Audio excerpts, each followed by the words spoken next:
journal vous est offert par le FPI, Fonds des promotions de l'industrie, votre partenaire privilégié pour la réussite de vos projets.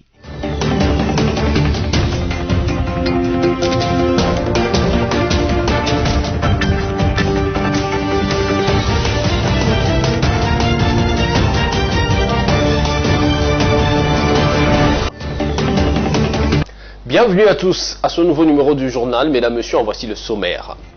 À l'initiative du président de la République du Congo, Denis Sassou Nguesso, il s'est tenu à Oyo le samedi 12 février 2022 un mini-sommet sur la paix et la sécurité régionale. Le premier citoyen de la ville-province de Kinshasa, Jean-Tini Ngobilambaka, a été les week-ends derniers sur 2 sites devant abriter tous les vendeurs du marché pirate de Matadi-Kibala. L'équipe du tout-puissant Mazembe a fait une belle entrée en phase de groupe de la Coupe de la Confédération de la CAF en battant l'association sportive Auto du Congo-Brazzaville par un score d'1-0 au stade du TP Mazembe de Lubumbashi. Encore une fois de plus, bienvenue à tous. À l'initiative du président de la République du Congo, Denis Sassou Nguesso, il s'est tenu à Oyo samedi 12 février 2022 un mini-sommet sur la paix et la sécurité régionale. Ce mini-sommet a connu la participation des présidents de la République démocratique du Congo, Félix-Antoine Tshisekedi Tshilombo, de la République de l'Ouganda, Yoweri Museveni, et du Togo, Faure Gnassingbé. Images et commentaires. Oyo, ville de la République du Congo, située à 400 km de Brazzaville, a accueilli ce samedi 12 février le mini-sommet sur la paix et la sécurité en Afrique. Faure Esozina Gnassingbé, président de la République togolaise, Yoweri Kaguta Museveni de l'Ouganda, Félix-Antoine Tshisekedi Tshilombo de la République démocratique du Congo et Denis Sassou Nguesso de la République du Congo ont abordé pendant près de 3 heures des questions d'actualité dans le continent. Au terme de la rencontre, un communiqué final contenant 15 points essentiels a été mis à la disposition de la presse. Il en ressort que ce mini-sommet se tient à l'initiative du président Denis Sassou Nguesso. Les échanges entre les 4 chefs d'État ont porté sur l'évolution de la situation politique et sécuritaire dans les régions des Grands Lacs d'Afrique centrale et de l'Ouest. À cet égard, ils ont longuement évoqué les opérations conjointes que mènent les armées de l'Ouganda et de la République démocratique du Congo dans sa partie Est. Opération visant à éradiquer les rebelles des ADF, des MTN et les autres forces négatives qui menacent la paix et la sécurité dans ces 2 pays. Les 4 chefs d'État se sont en outre réjouis des succès déjà remportés par les forces armées congolaises et ougandaises, se félicitant une fois de plus de l'initiative salvatrice prise par leurs homologues de l'Ouganda et de la République démocratique du Congo. Les chefs d'État de la République togolaise et de la République du Congo ont réitéré leur soutien aux opérations militaires conjointes engagées par ces 2 pays. S'agissant toujours de la région des Grands Lacs, les 4 chefs d'État ont salué et encouragé la démarche conjointe amorcée par les gouvernements de l'Ouganda et du Rwanda en vue de l'ouverture effective de leurs frontières communes, permettant ainsi la libre circulation des personnes et des biens. Ils ont appuyé la volonté exprimée par les 2 pays, celle de résoudre par les seuls moyens politiques et diplomatiques les différends pouvant subvenir dans leurs relations bilatérales. Un autre point évoqué, c'est la situation en République centrafricaine avec la médiation angolaise assurée par le président João Gonçalves Lourenço, président en exercice de la CIRGL, conférence internationale sur la région des Grands Lacs. Yoweri Museveni, Faure Gnassingbé, Félix-Antoine Tshisekedi Tshilombo et Denis Sassou Nguesso ont également saisi l'occasion pour exprimer leur intérêt porté sur la tenue du sommet des chefs d'État et des gouvernements des pays signataires de l'accord cadre d'Addis Abeba sur la paix, la sécurité et la coopération pour la République démocratique du Congo et la région qui en est à sa 10e édition. C'est au cours de ces assises que la République démocratique du Congo prendra officiellement la présidence rotative de la CIRGL, des assises annoncées pour le 24 février 2022 à Kinshasa. Au sujet des perturbations qui s'opèrent dans quelques pays du continent avec des changements anticonstitutionnels, notamment au Mali, en Guinée-Conakry et au Burkina Faso, les 4 chefs d'État ont réitéré leur soutien total à la Communauté économique des États de l'Afrique de l'Ouest, CEDEAO, dans le cadre des mesures prises à l'endroit des pays concernés.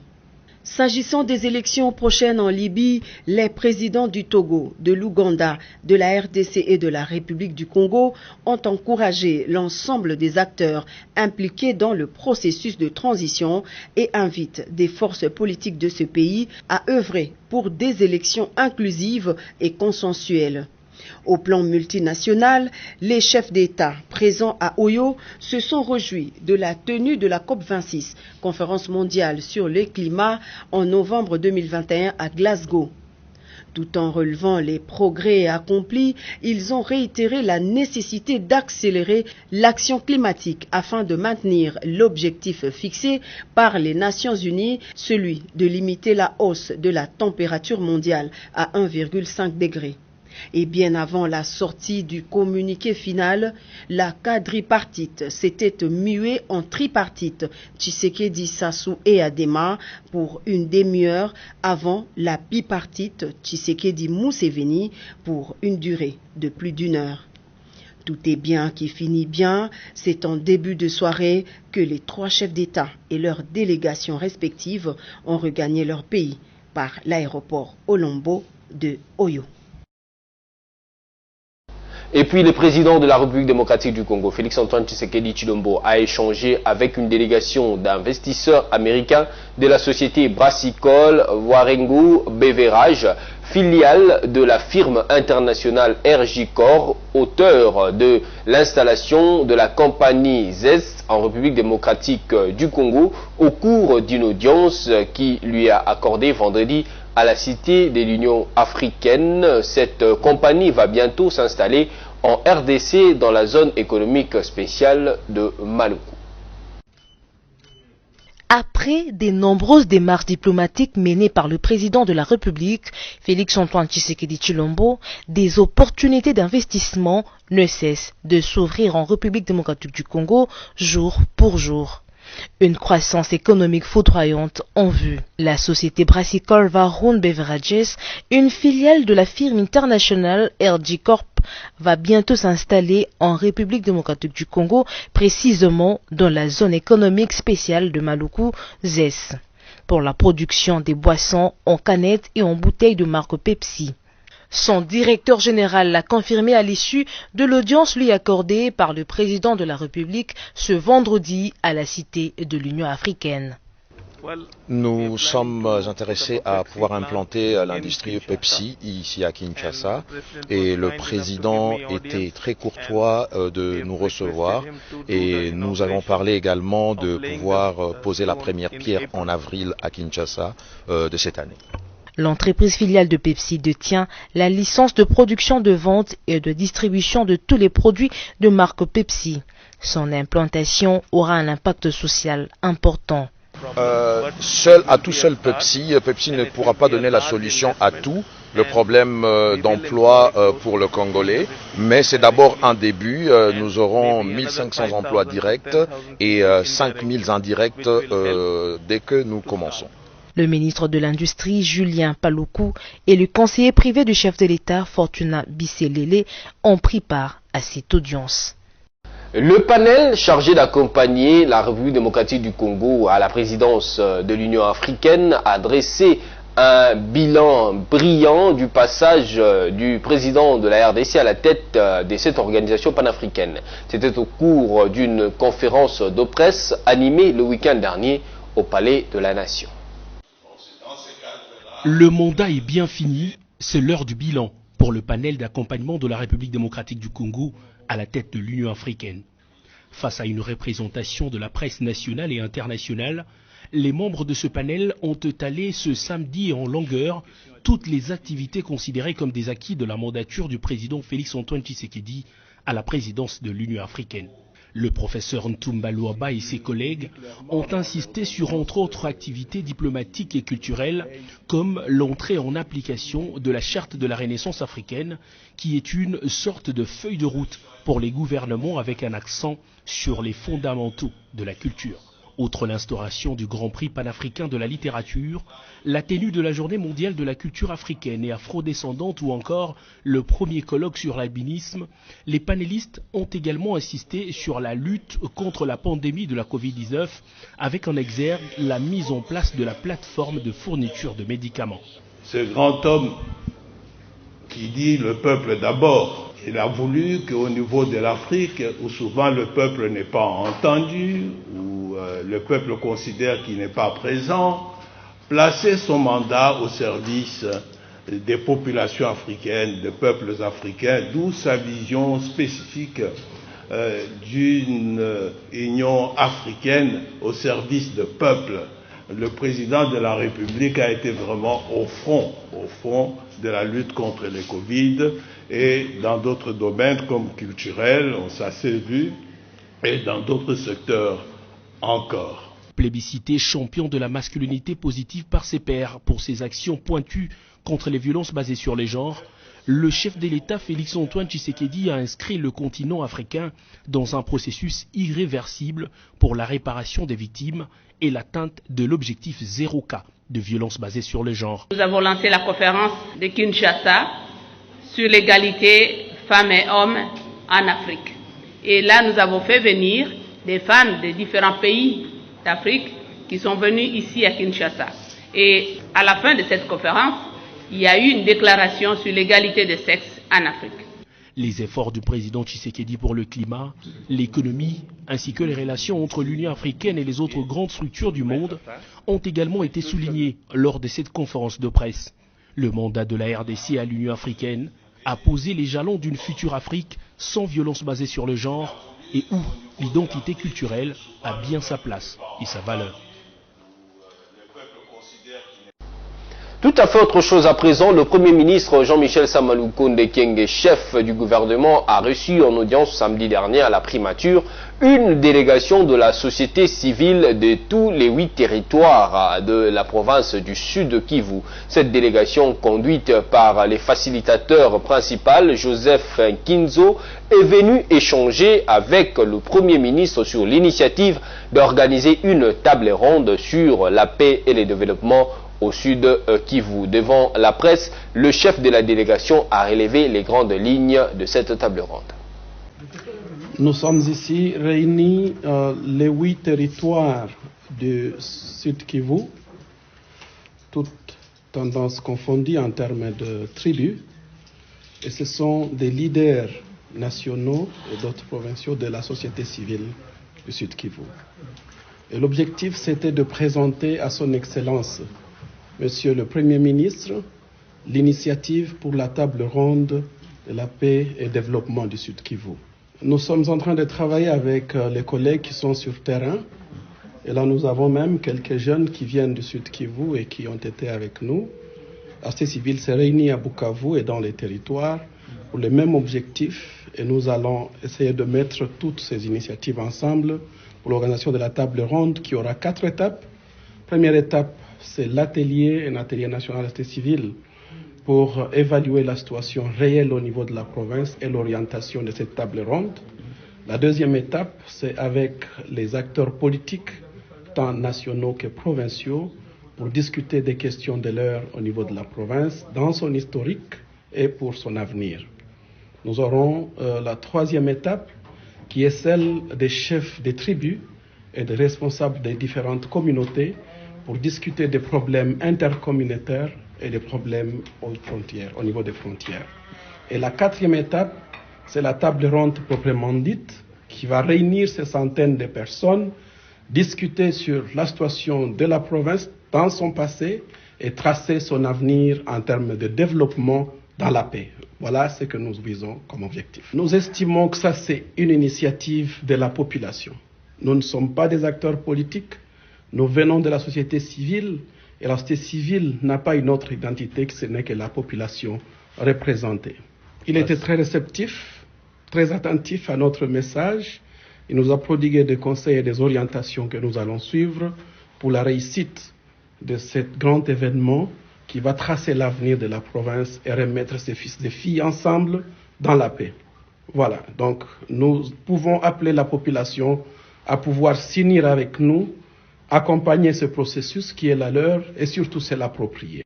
Évoluons dans ce journal. À la suite de l'interpellation du conseiller spécial du président de la République en matière de sécurité par l'Agence nationale de renseignement ANR, Tim Chimba, président de l'UDPS Île-de-France, félicite le travail de l'ANR et s'insurge contre toute tentative de déstabilisation du pouvoir de Félix Tshisekedi. On l'écoute ici au micro de Merci Semaingila. C'est juste une question de mauvaise foi. Quant à M. François Béat, parce que je respecte mon pays, je respecte les institutions de mon pays, je continue à respecter l'instruction qui est en cours par rapport aux investigations du service national de renseignement. Par rapport à cet acte-là, entre guillemets, dans l'entretemps, nous attendons tous les résultats. Un ancien conseiller de l'État en matière de sécurité ne peut pas continuer à se retrouver là où il est à ce moment-là s'il n'y a pas de liste d'équitabilité. Donc le problème n'est pas à prendre à la légère. Moi en tant que politique, je considère ça comme étant un problème sérieux. Vu les alliés, vu le nombre d'interpellations, entre guillemets, je me dis que si le peuple congolais continue à douter de la situation, nous pensons que le moment n'est pas bon. Voilà pourquoi je salue la bravoure, la détermination du chef de l'État de mettre hors d'état de nuire toute personne ou tout groupe de personnes qui pourra s'insurger en fond contre ce qui lui est en train de vouloir préserver ou de protéger comme il fallait. Toujours en politique, dans une déclaration faite le week-end dernier, le collège des présidents du regroupement politique Action Alternative pour le bien-être et les changements AAB en sigle dit réitérer sa loyauté au président de la République Félix Antoine Tshisekedi Tshilombo. On les écoute. Le collège des présidents des partis politiques du regroupement Action Alternative pour le bien-être et les changements AAB en sigle suit avec attention la situation politique de l'heure. Le collège des présidents du regroupement AAB réitère son attachement et sa loyauté à son Excellence Monsieur le Président de la République, Félix Antoine Tshisekedi Tshilombo. Le collège des présidents du regroupement AAB informe l'opinion tant nationale qu'internationale que seul le président du regroupement, l'honorable Richard Ndambu, et dont le mandat est en cours, est l'unique autorité compétente pour engager les regroupements auprès des tiers. Toute initiative ou engagement pris en dehors de son autorité est nul et de nul effet. Le collège des présidents du regroupement AAB attire l'attention de toute personne qui tenterait d'initier ou d'engager les regroupements, de s'exposer à des poursuites judiciaires et subira la rigueur de la loi. Faite à Kinshasa le 12 février 2022 pour les regroupements AAB. Vous l'avez suivi au sommaire. Le premier citoyen de la ville-province de Kinshasa, Jean-Tiningo Bilambaka, a été le week-end dernier sur deux sites devant abriter tous les vendeurs du marché pirate de Matadi-Kibala dans la commune de Mongafula, ce après le drame survenu mercredi 2 février causant la mort de 25 personnes. On écoute le gouverneur de la ville qui a par la même occasion annoncé les déguerpissements bientôt de ceux qui ont construit sur des sites non édificandis. Nous sommes en train d'attirer l'attention à la population. Ne vous laissez pas abuser par des gens qui se disent chefs coutumiers, chefs de quartier, qui viennent vous vendre des parcelles sur les endroits où les autorisations ne vous seront pas données. Sur les sites collinaires, sur les sites érosifs, en dessous des lignes haute tension de la SNEL. Ça, il ne faut pas accepter. Il faut attendre des vrais lotissements autorisés par le gouvernement. Dorénavant, l'exécutif provincial de Kinshasa ne tolérera plus toutes les constructions érigées anarchiquement, toutes les constructions sur les sites non édificants, c'est-à-dire sur les sites sur lesquels on ne peut pas construire. Nous allons passer à la démolition, nous allons passer à l'expropriation de toutes ces constructions pour laisser de l'espace à l'État de pouvoir bien aménager son territoire. Vous savez, la loi, c'est la loi. Nous sommes là pour imposer la loi, pas imposer notre dictat, mais imposer la loi. Qui dit la loi? La loi dit que les constructions ne sont pas autorisées sur les sites non édificants. Donc on ne ferait qu'appliquer la loi. Rien n'a pu arrêter les éléments de la garde républicaine qui se sont donnés samedi dernier à une marche dénommée Marche d'endurance, partie de la place Échangeur dans la commune de Limete. Cette marche a eu comme point de chute les camps Tchachi dans la commune de Ngalima. Images et commentaires. Le soleil à peine visible dans le ciel, un premier groupe de 3000 militaires de la garde républicaine était déjà rassemblé sur la place Échangeur à Limete pour recevoir des dernières consignes avant d'entamer la marche dite d'endurance. C'est ici que le go a été donné par le commandant de la garde républicaine, le général Christian Chiwewe.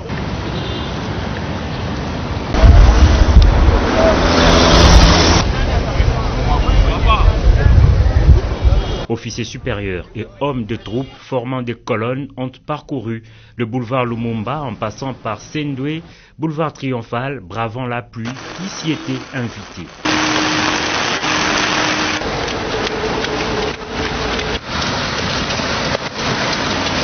Partis de l'échangeur, certains marcheurs sont passés par Bandalungwa et d'autres par Lingwala. Et dans le même temps, 1500 autres militaires en colonne partis de la gare centrale ont fait le même exercice physique, direction finale, le camp Tchadj. Un exercice routinier qui répond après la baisse sensible de cas de Covid-19 constatée dans la capitale, nous a-t-on renseigné.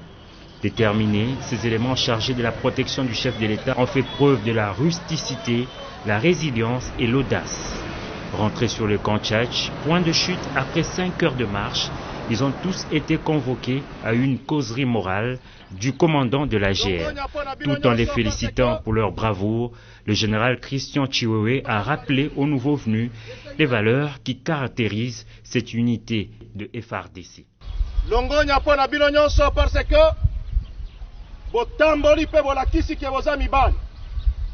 Na lingi na pesa bino oyo eza félicitation ya commandant suprême. Président Nabiso Félix Antoine Tshisekedi yende a permettra ki anse que biso nyonso to tambola lelo pe akozala na esengo parce que bino nyonso botamboli mutu moko te atikali na balabala. Askari Askari et pour les jeunes j'insiste teni oyo bozolata oyo teni bolati ils ont représenté mokonzi ya mboka soki olati bere oyo eza bere ya garde républicaine, raison pour laquelle na kozala tolérante je vais châtier ba oyo ba ko se compromettre. Il faut rappeler ici que la pratique du sport chez les militaires est un exercice normal de conditionnement physique. La fête de la Saint-Valentin, célébrée le 14 février de chaque année, occasion pour les amoureux de se témoigner davantage leur amour d'origine catholique. Cette célébration pour certains Quinois rencontrés ce jour par votre rédaction pensent que cela concerne exclusivement les personnes mariées. Sophia Zaorati les a rencontrés. Le 14 février de chaque année, c'est la fête des amoureux, communément appelée Saint-Valentin. Mais pour certains Quinois interrogés ce lundi 14 février 2022, cette fête concerne que les personnes mariées. Ce sont eux qui sont autorisés à manifester leur amour. Ça pousse beaucoup de jeunes, beaucoup de nos jeunes, d'aller faire n'importe quoi.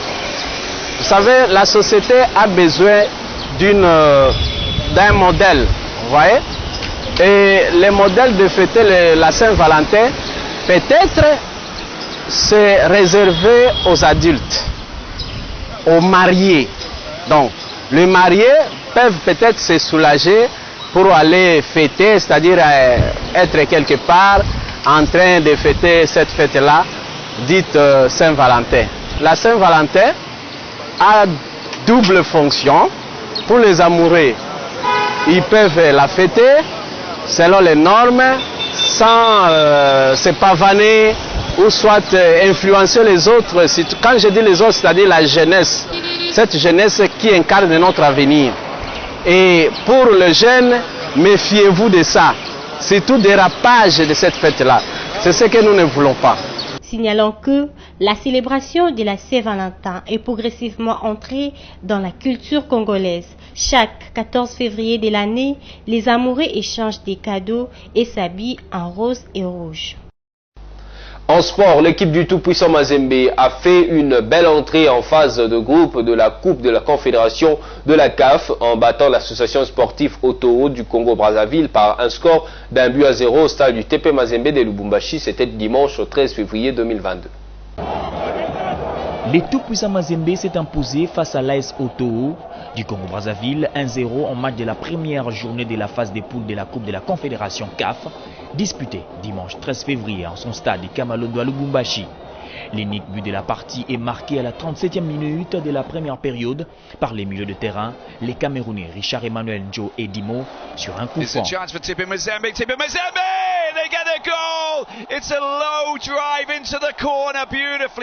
Malgré plusieurs tentatives des deux côtés, les Marquois est resté inchangé, soit un but pour les Corbeaux de Mazembe et 0 pour les Brazzavillois d'Otoo. Grâce à cette première victoire, le club congolais prend la tête du classement du groupe C de la Coupe de la Confédération de la CAF avec 3 points, suivi des Al Masry et Coton Sport qui ont chacun 1 point. Otoo est en dernière position avec 0 point dans son compte. Signalons que les tout-puissants Mazembe sera reçu par Al Masry en Égypte le dimanche 20 février prochain. Mesdames, Messieurs, à présent, la revue de presse.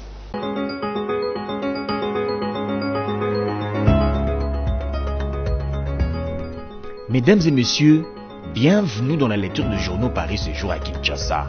C'est à la demande du ministre de la Santé publique, Hygiène et Prévention, Jean-Jacques Mbongani, que l'Inspection générale des finances IGF a réalisé un contrôle dans plusieurs projets de ces ministères, notamment le PEV, PNSR, CAGEF, PDSS. L'audit de la mission de contrôle de l'Inspection générale des finances pointe de nombreux abus et détournements, rapporte Zoomeko. Ces quotidiens notent que ces détournements s'élèvent à plusieurs millions de dollars américains. Les quotidiens.cd ajoutent que ces rapports de l'IGF portent non seulement sur les finances, mais aussi sur des anomalies de gestion concernant l'administration, la logistique et les ressources humaines sur des périodes allant de 2016 à 2021. Et ayant été officiel informé des conclusions de ces rapports à la veille de sa mission officielle dans la province du Sud Ubangi, le ministre de la Santé publique, Hygiène et Prévention, Dr Jean-Jacques Mbongani, ne pourra donc prendre des sanctions administratives nécessaires contre les présumés auteurs de ces détournements qu'une fois de retour de sa mission d'ici quelques jours. C'est là en attendant que la lumière soit faite sur ce dossier au niveau des instances judiciaires, indique actualité.cd qui précise que ces détournements s'élèvent à plus de 300 millions de dollars américains. Africa News, quant à lui, rappelle un autre dossier de l'IGFA. Ce journal rapporte l'acclamation d'innocence du ministre du portefeuille dans les dossiers des mandataires d'entreprises publiques accusés de détournement à la suite du rapport de l'IGFA. Dans ces colonnes, il publie un communiqué signé par le directeur de cabinet de la ministre Adel Kaninda.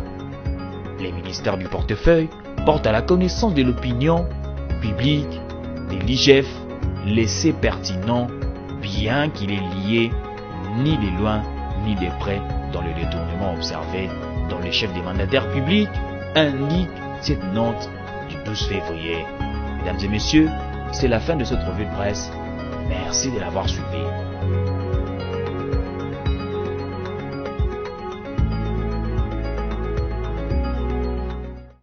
Merci d'avoir suivi cette revue de presse. Pour ceux qui nous ont pris en cours des diffusions, voici pour vous le rappel de principaux titres de ce journal. À l'initiative du président de la République du Congo, Denis Sassou Nguesso, il s'est tenu à Oyo le samedi 12 février 2022 un mini-sommet sur la paix et la sécurité régionale. Le premier citoyen de la ville-province de Kinshasa, Jean Tiningo Bilambaka, a été le week-end dernier sur 2 des sites devant abriter tous les vendeurs du marché pirate de Matadi-Kibala. L'équipe du tout-puissant Mazembe a fait une belle entrée en phase de groupe de la Coupe de la Confédération de la CAF en battant l'association sportive Auto du Congo-Brazzaville par un score d'1-0 au stade du TP Mazembe de Lubumbashi. Et c'est par ici que s'achève le journal sur BSC TV. Merci à vous de nous avoir suivis. On va se retrouver prochainement avec le même plaisir. D'ici là, bonne fête de Saint-Valentin à tous les amoureux.